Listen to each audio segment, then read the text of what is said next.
Rice తినటం మానేయండి, అంటే వరి అన్నం తినడం మానేసేయండి. పెద్ద పెద్ద డబ్బున్నోళ్ళు, ఐశ్వర్యవంతులు, రాజకీయ నాయకులు ఎవ్వరు కూడా రైస్ తినరు.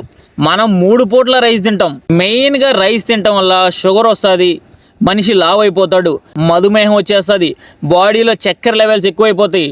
ఒక్క షుగర్ వచ్చిందంటే జీవితం సగం అయిపోయినట్టే. మన పెద్దోళ్ళు ఏం చెప్తూ ఉంటారు, ఒకసారి అన్నం తినేవాడిని యోగి, 2 సార్లు అన్నం తినేవాడిని భోగి, 3 సార్లు అన్నం తినేవాడిని రోగి అంటారు. మనం రోజు మొత్తం మీద 3 సార్లు అన్నం తింటాం.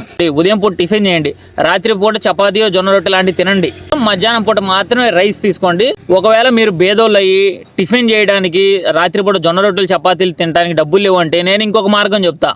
రైసే ఖచ్చితంగా తినాలి అంటే కూర ఎక్కువగా తీసుకోండి. రైసు 40% ఉండాలి, కర్రీ 60% ఉండాలి. అప్పుడు మీరు ఆరోగ్యంగా ఉండే ఛాన్స్ ఉంటుంది. చక్కెర వాడటాన్ని తగ్గించండి, సాల్ట్ వాడటాన్ని కూడా తగ్గించండి. మన బాడీలో ఎప్పుడైతే సాల్ట్ లెవెల్స్, షుగర్ లెవెల్స్ కంట్రోల్లో ఉంటాయో మనం అప్పుడు ఆటోమేటిక్గా ఆరోగ్యంగా ఉంటాం. రైస్ వాడటాన్ని తగ్గించి ఇక నుంచి అయినా సరే హాస్పిటల్కి ఎలా వెళ్లకుండా ఉండాలి అనేది ఆలోచించండి. మీ అందరికీ చేతులు మొక్కి చెప్తున్నాను, ఆరోగ్యమే మహాభాగ్యం.